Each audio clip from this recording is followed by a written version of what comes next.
ជ្រាបសួរសួស្តីដល់បងប្អូនអ្នកអានទាំងអស់គ្នាស្វាគមន៍មកកាន់អំណានសាកលវិទ្យាល័យវាលបរាយខេត្តសៀមរាបថ្ងៃនេះអំណានរបស់ពួកយើងបានបង្កើតឡើងនៅ podcast មួយដែលតម្រូវឲ្យសមាជិកចូលរួមបង្ហាញនៅលទ្ធផលបន្ទាប់ពីគាត់បានបញ្ចប់នៅសៀវភៅដែលបានចូលរួមអាននៅក្នុងអំណានសាកលវិទ្យាល័យរបស់យើងផងដែរនេះខ្ញុំឈ្មោះពិសាគុគាគឺជា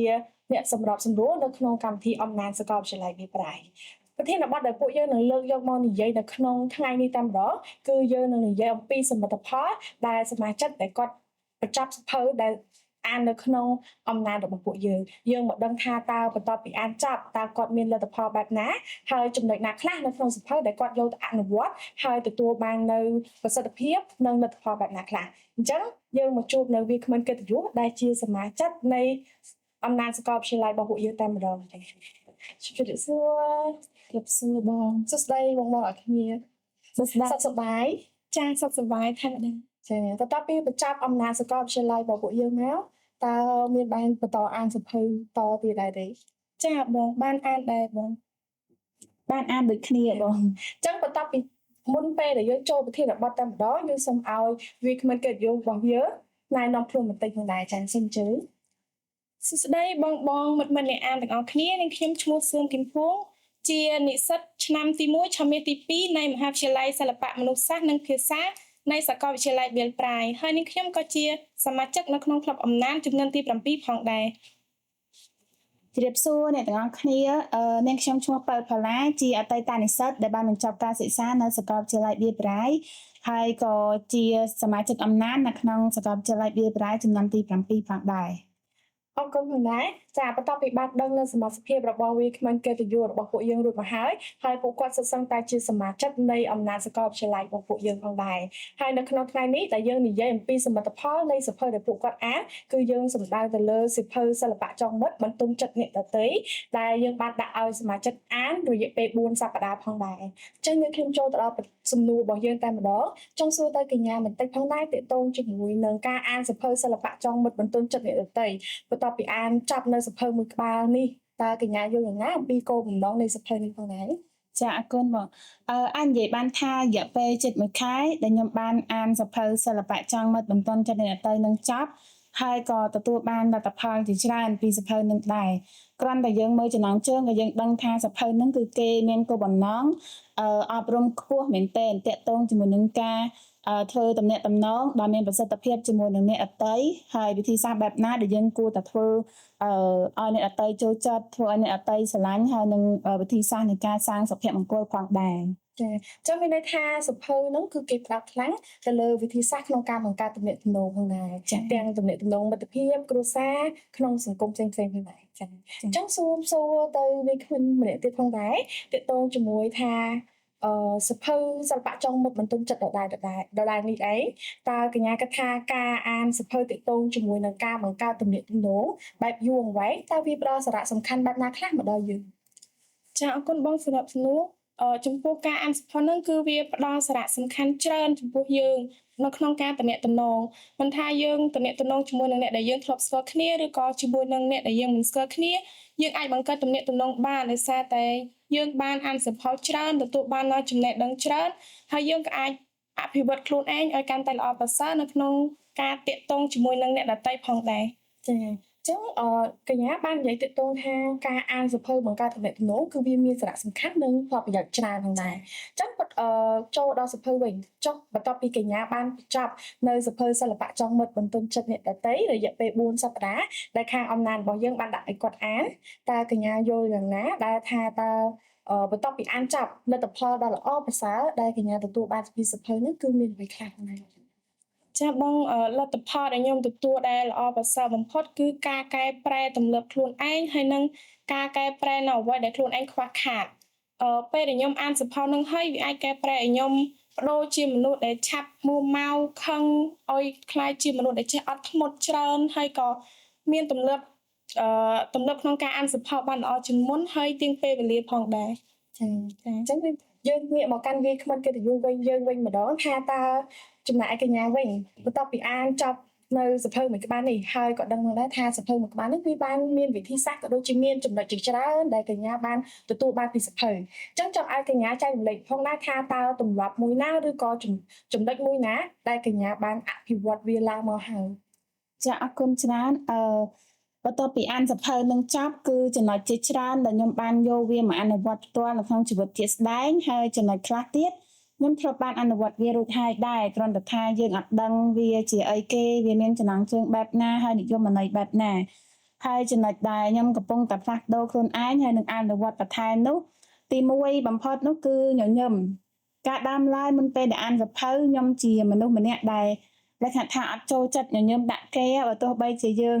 ស្គាល់គ្នាជិតស្និទ្ធឬក៏ជាអ្នកដតីអីក៏ដោយខ្ញុំគិតថាវាជាការខាតពេលដែលយើងត្រូវតែញញឹមដាក់គេឬក៏ទៅរុះរាយដាក់គេមុនអីចឹងទៅបន្ទាប់ពីអានសភៅនឹងហើយបានវាចាប់ដើមផ្លាស់ប្ដូរផ្នត់គំនិតរបស់ខ្ញុំវាកែប្រែអាការគិតរបស់យើងបែបហ្នឹងទៅជាម្យ៉ាងទៀតដែលយើងគិតថាហេតុអីបានជាយើងត្រូវប្រកាន់ជាប់បែបហ្នឹងបើគ្រាន់តែយើងញញឹមដាក់អ្នកដទៃវាអត់មានអីត្រូវខាតបង់ទេអញ្ចឹងកាលណាដែលយើងធ្វើបែបនេះទៅពួកគាត់នឹងអាចគិតថាយើងជាមនុស្សរុះរាយរាក់ទាក់អីចឹងទៅវាធ្វើឲ្យពួកគាត់សប្បាយចិត្តផងដែរហើយមួយទៀតហ្នឹងគឺការព្យាយាមមិនឆ្លោះប្រកែកក្នុងទំនាក់ទំនងអីមួយអាចថា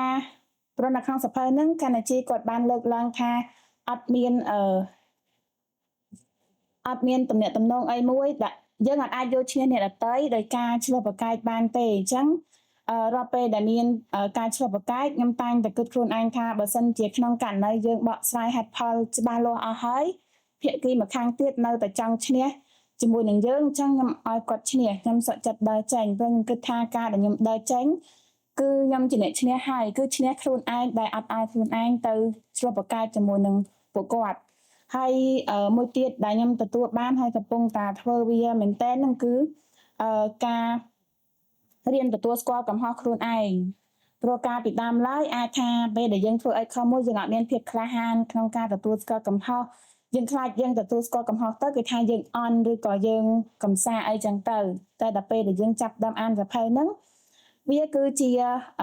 មោទនភាពមួយដែលយើងចេះទទួលស្គាល់កំហុសខ្លួនឯងបើសិនជាក្នុងករណីយើងធ្វើអីខុស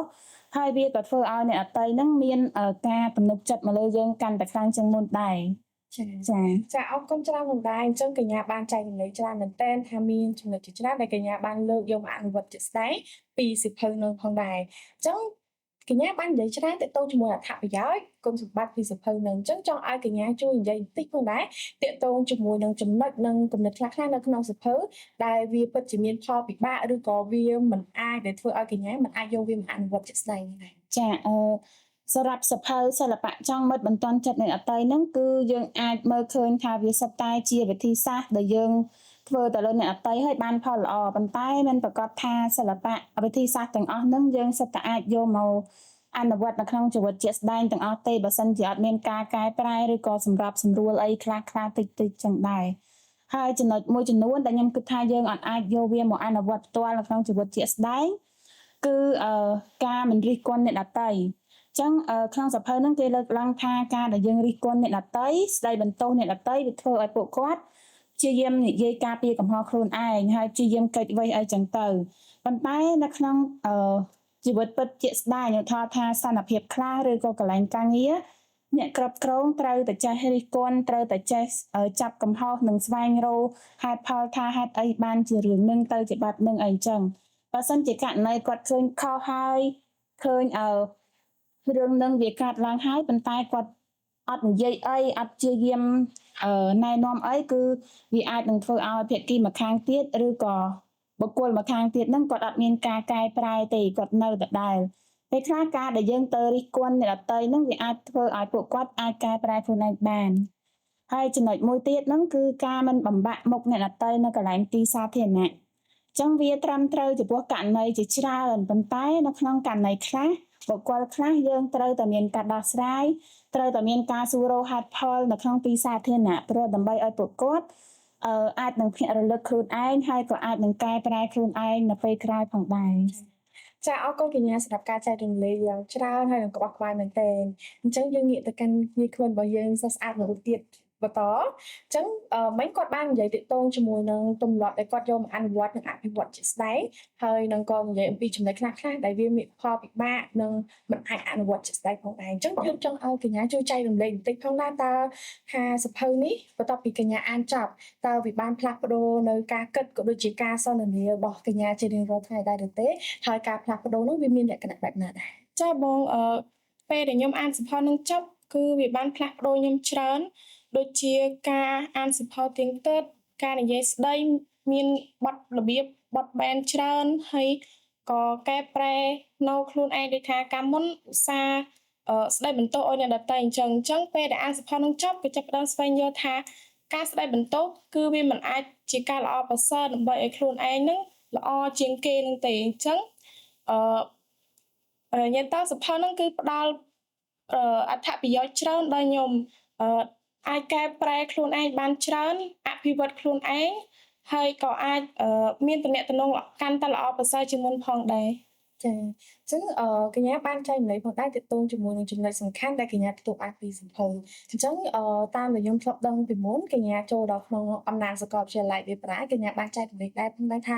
នៅក្នុងទំនាក់ទំនងមិត្តភាពកញ្ញារៀងមានលក្ខណៈឈឺឆាវបន្តិចនៅពេលដែលមិត្តភក្តិរៀងមករញ៉េរញ៉ៃចាអញ្ចឹងចង់ឲ្យកញ្ញាចែករំលែកបន្តិចផងដែរថាបន្ទាប់ពីអានសៀវភៅនេះហើយតើលក្ខណៈបុគ្គលិកលក្ខណៈនិងចរិតនៃការឈឺឆាវរបស់កញ្ញាហ្នឹងវាកាត់បន្ថយឬក៏វាអភិវឌ្ឍទៅបែបណាដែរចាបងបន្ទាប់ពីអានសៀវភៅហ្នឹងហើយគឺវាបានកាត់បន្ថយច្រើន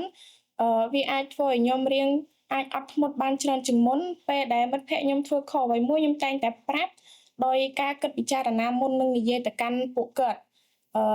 ពេលដែលគាត់ធ្វើខុសអញ្ចឹងមិនមែនប្រកាសថា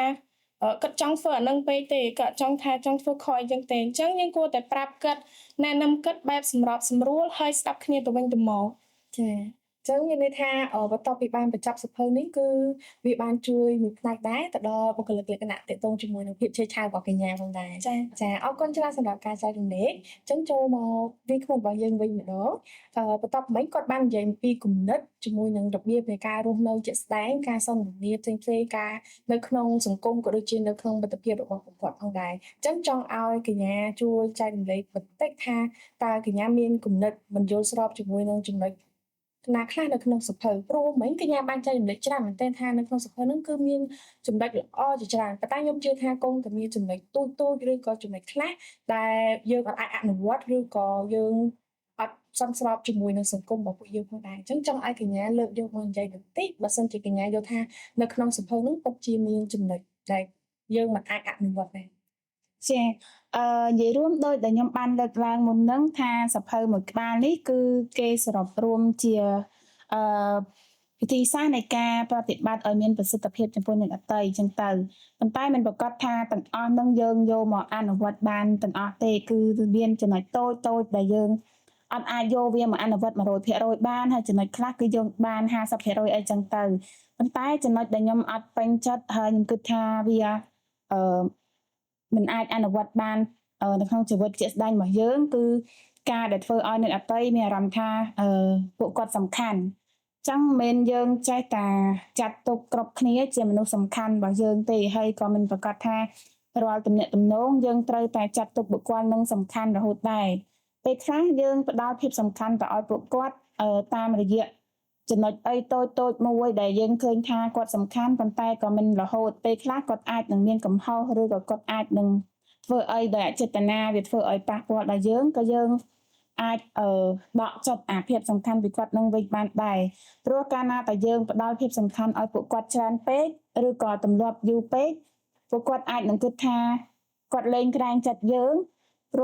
រោះយើងទុកពួកគាត់សំខាន់ហើយអញ្ចឹងគាត់ធ្វើអីក៏បានដែរយើងអត់ហ៊ានប្រឆាំងយើងអត់ហ៊ានបដិសេធអីជាមួយគាត់ទេអញ្ចឹងវាធ្វើឲ្យពួកគាត់មានអំនួតអញ្ចឹងអ្វីដែលធ្វើបានគឺយើងផ្ដល់ភាពសំខាន់ឲ្យអ្នកដទៃឲ្យមនុស្សជុំវិញខ្លួនពិតមែនប៉ុន្តែក៏ត្រូវស្របតាមកលៈទេសៈដែរចាអរគុណច្រើនសម្រាប់ការចែករំលែករបស់កញ្ញាគឺមានលក្ខណៈបោះបានមែនទែនប៉ុន្តែខ្ញុំចាប់អារម្មណ៍ទាក់ទងជាមួយនឹងការផ្ដល់សារៈសំខាន់ឲ្យដៃគូនៅក្នុងមិត្តភាពអញ្ចឹងចង់ឲ្យកញ្ញាជួយចែករំលែកតិចថាតើកន្លងមកនៅក្នុងមិត្តភាពរបស់កញ្ញាតើកញ្ញាដែលផ្ដល់សារៈសំខាន់ទៅដល់មិត្តភក្តិណាមួយឬក៏មិត្តក្នុងភាគីនៃមិត្តភាពណាមួយហើយបន្ទាប់មកកញ្ញាក៏មានការខកចិត្តជាមួយនឹងការផ្ដល់សារៈសំខាន់នឹងដែរទេ ចាមានបងនិយាយរួមបទពិសោធន៍តាក់ទងជាមួយនឹងមិត្តភាពគឺមានទាំងបទពិសោធន៍ល្អហើយមានទាំងបទពិសោធន៍ដែលឈឺចាប់ព្រោះថាទំនាក់ទំនងមួយវាអាចរលូនទៅរហូតទេពេលខ្លះមិនថាមិត្តភាពយើងយូរឆ្នាំប៉ុណ្ណាក៏ដោយប៉ុន្តែនៅពេលដែលយើងអត់ចុះសម្រុងពីគ្នាគឺវាអាចនឹងធ្វើឲ្យមានការឆ្លោះគ្នាឬក៏បែកបាក់គ្នាអីចឹងទៅហើយសម្រាប់មិត្តភាពអ្វីដែលខ្ញុំផ្ដល់ភាពសំខាន់ឲ្យពួកគាត់គឺខ្ញុំតែងតែនៅខាងពួកគាត់បើទោះបីជាពេលខ្លះខ្ញុំត្រូវការពួកគាត់ខ្លាំងប៉ុណ្ណាប៉ុន្តែនៅពេលដែលយើងឃើញពួកគាត់ត្រូវការយើងវិញឬក៏ត្រូវការអ្នកណាម្នាក់ទៅកំដៅគាត់អញ្ចឹងយើងសុខចិត្តទៅប៉ុន្តែដល់ពេលយើងអត់ចាំបាច់ទាមទារឲ្យពួកគាត់មកទេយើងស្របតាមអ្វីបើគាត់ចង់មកគឺមកបើគាត់អត់ចង់ទេគឺអត់ប៉ុន្តែដល់ពេលចិត្តរបស់យើងវិញគឺយើងគិតថាយើងត្រូវតែធ្វើឲ្យគាត់អ្វីដែលធ្វើឲ្យពួកគាត់សប្បាយចិត្តអ្វីដែលធ្វើឲ្យពួកគាត់មានអារម្មណ៍ថាគាត់មិនឯកោយើងអាចធ្វើទៅបានហើយនៅពេលមិត្តភាពមួយដែលខ្ញុំគិតថាខ្ញុំព្យាយាមដកភាពសំខាន់ពីគាត់គឺនៅពេលដែលយើងព្យាយាមតែម្ខាងហើយគាត់អត់ព្យាយាមយល់ពីយើងអីចឹងទៅពេលខ្លះពេលដែលយើងនៅជាមួយគ្នានៅជាមួយគ្នាមានទំនាក់ទំនងជាមួយគ្នាអីចឹងទៅវាប្រកាសจะមានចំនួនមានអីមួយហើយមានរឿងដែលមិនចុះសម្រុងគ្នាអញ្ចឹងណាពេលដែលយើងព្យាយាមបកស្រាយហេតុផលឬក៏គាត់មិនព្យាយាមយល់ពីយើងអានឹងវាធ្វើឲ្យមិត្តភាពរបស់យើងបែកបាក់ហើយមួយទៀតនៅពេលដែលគាត់ព្យាយាមស្ដាប់អ្នកដទៃច្រើនជាងយើងខ្លួនឯងដែលយើងស្គាល់គ្នាយូរហើយអញ្ចឹងខ្ញុំគិតថាអូខេបើសិនជាយើងលែងមានភាពសំខាន់ចឹងខ្ញុំក៏ព្យាយាមដកភាពសំខាន់នឹងដែរប៉ុន្តែខ្ញុំអត់ទៅប្រាប់គេថាយើងឈប់រាប់គ្នាឬក៏យើងផ្ដាច់ទំនាក់ទំនងអីចឹងទៅគឺខ្ញុំព្យាយាមដកខ្លួនឯងចេញពីពួកគាត់ប៉ុន្តែមិនមែនថាឈប់ទំនាក់ទំនងរហូតទេប៉ុន្តែថាយើងព្យាយាមឆ្ងាយពីគាត់បន្តិចម្ដងបន្តិចប៉ុន្តែនៅតែរក្សាទំនាក់ទំនងពេលជួបគ្នាអញ្ចឹងហៅគ្នាធម្មតាសួរសុខទុក្ខធម្មតាប៉ុន្តែមិនបានស្និទ្ធស្នាលដូចមុនអញ្ចឹងនៅក្នុងនេះខ្ញុំយល់ឃើញថាមួយចំណុចផងដែរទាក់ទងជាមួយនឹងការបង្កើតមិត្តភាពបែបយូរអង្វែងអ្វីដែលសំខាន់គឺ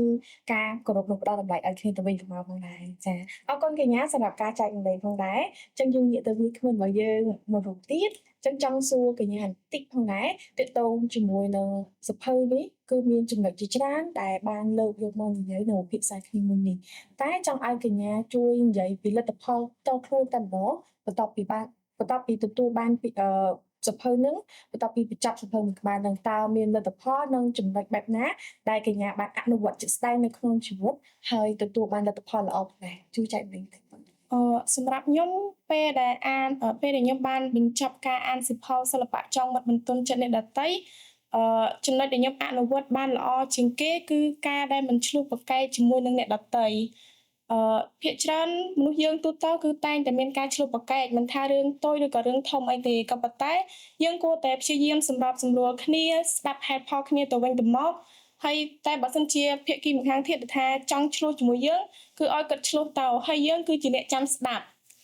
ចឹងថាឲ្យគាត់ឆ្លោះម្នាក់ឯងយើងអត់ឆ្លោះជាមួយទេចាចំណុចនេះក៏ល្អដែរទាក់ទងជាមួយនឹងការបំបត្តិចំនួនច្រើនហើយយើងមកពិភាក្សាគ្នានឹងនិយាយទល់មុខគ្នាបានច្រើនដែរចាអញ្ចឹងសំណួរដែលយើងចូលសួរនៅក្នុងថ្ងៃនេះក៏មានតែប៉ុណ្ណឹងដែរព្រោះអីយើងផ្ដោតសំខាន់តែម្ដងគឺលទ្ធផលដែលសមាជិកទទួលបានបន្ទាប់ពីអានសភៅមួយក្បាលចប់គឺយើងចង់ឲ្យគាត់មកចែករំលែកចំណុចដែលគាត់បានអនុវត្តផ្ទាល់និងចំណុចដែលគាត់យល់ឃើញថាល្អហើយក៏គាត់បានលទ្ធផលច្រើនពីចំណុចទាំងអស់នោះផងដែរអញ្ចឹងនាងខ្ញុំពិតជាណែនាំមែនទែនឲ្យអ្នកទាំងអស់គ្នាសាកល្បងអានសភៅក្នុងការបង្កើតទំនាក់ទំនងបែបយូរអង្វែងជាពិសេសគឺ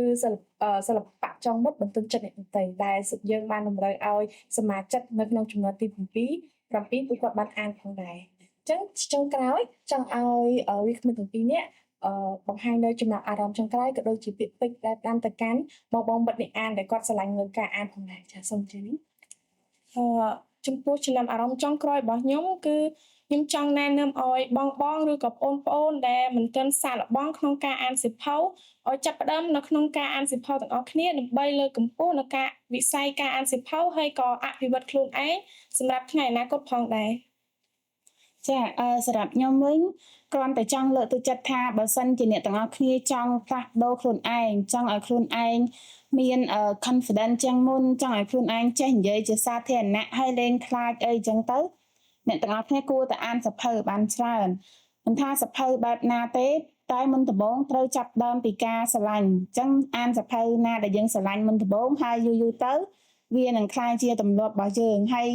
អឺគំនិតទាំងអស់នៅក្នុងសភៅវាអាចនឹងជួយយើងបានជាច្រើននៅក្នុងជីវិតពិតជាក់ស្ដែងរបស់យើងអញ្ចឹងយើងកុំថាមិនបានគេប្រកែកនិយាយមិនហេតុមិនបានគេមានចំណេះដឹងច្រើនមិនគឺដោយសារតែពួកគាត់អានសភៅជាច្រើនដែលពួកយើងអត់ដឹងអញ្ចឹងមិនប្រកាសថាសភៅមួយក្បាលជួយយើងបានចេះនិយាយច្រើនទេគឺយើងត្រូវឆ្លងកាត់សភៅជាច្រើនក្បាលហើយជាច្រើនគំនិតផងដែរហើយជាចុងក្រោយអឺព្យាយាមអានឲ្យច្រើនអ្នកទាំងអស់គ្នានឹងចេះកាន់តែច្រើន អរគុណទៅដល់វាគ្មិនកិត្តិយសពីររូបដែលគាត់បានចូលរួមនៅក្នុងកម្មវិធីរបស់យើងនៅថ្ងៃនេះផងដែរហើយជាចុងក្រោយគឺខ្ញុំសូមអរគុណទៅដល់បងមិត្តអ្នកអានទាំងអស់គ្នាដែលចំណាយពេលស្ដាប់និងទស្សនានៅ podcast ខ្លីមួយនេះផងដែរហើយមួយទៀតគឺខ្ញុំចង់ចែករំលែកផងដែរថាអំណាចសាកលវិទ្យាល័យវាប្រៃរបស់ពួកយើងនៅក្នុងចំណុចទី7នេះនឹងជិតបិទបញ្ចប់នៅក្នុងពេលឆាប់ៗនេះហើយចំពោះចំនួនទី8យើងនឹងចាប់ផ្ដើមដំណើរការក្នុងពេលឆាប់ៗនេះដូចគ្នាបើសិនជាបងមិត្តអ្នកអានចាប់អារម្មណ៍ចង់ចូលរួមនៅក្នុងអំណាចសាកលវិទ្យាល័យវាប្រៃរបស់ពួកយើងឬក៏ចង់អភិវឌ្ឍខ្លួនទៅលើក្នុងវិស័យនៃការអានក្នុងវិស័យនៃការអានបែបតេស្តឬពិចារណាស៊ីជម្រៅឬក៏អាននឹងចង់លើកស្ទួយលើវិស័យការអានឲ្យបានច្រើននិងចង់អភិវឌ្ឍខ្លួនទៅលើការអានសៀវភៅកុំភ្លេចចូលរួមនៅក្នុងអំណាចសាកលវិទ្យាល័យវាប្រៃរបស់ពួកយើងទាំងអស់គ្នាហើយបើសិនជាចាប់អារម្មណ៍កុំភ្លេចទាក់ទងមកកាន់ page អំណាចសាកលវិទ្យាល័យរបស់ពួកយើងផងដែរចា៎សូមអរគុណ